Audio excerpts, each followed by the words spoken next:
Hi guys, Chris here. I just want to show you a way that you can potentially get into a trade a little bit earlier and perhaps have a little bit of a tighter stop loss, which will potentially lead to greater profits. Yeah, obviously the first thing you need to do is identify the trends. Once you've done that, like we teach you on the course, when you have your A, your B, and the name of the game is actually trying to identify your C points as a turning point that you can trade.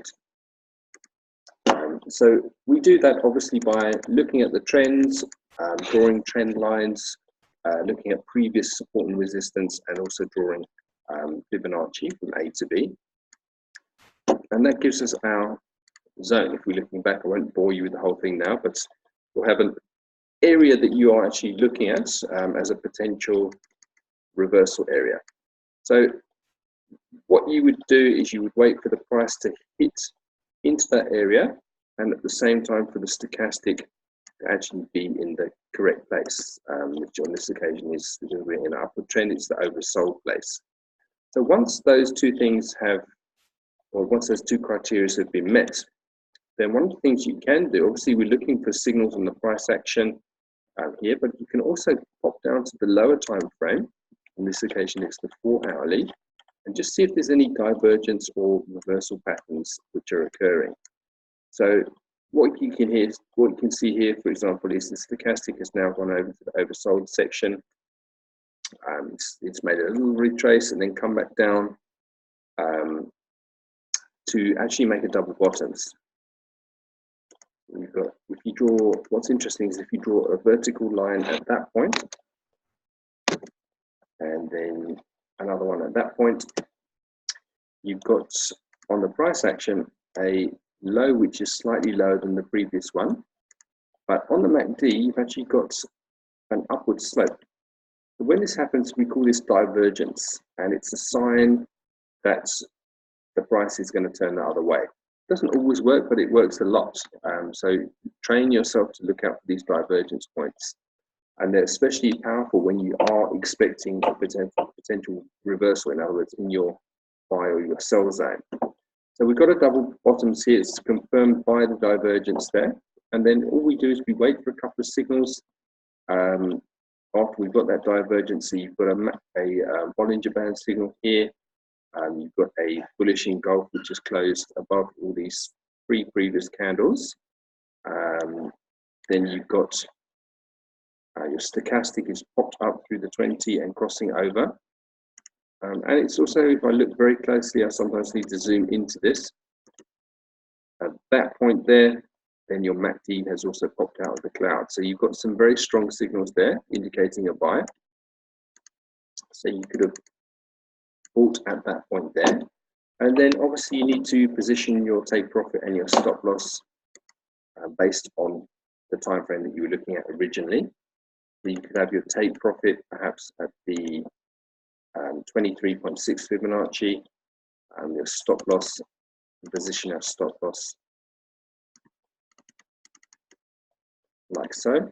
And if you'd have taken that trade, then you'd have got a 3.4% profit.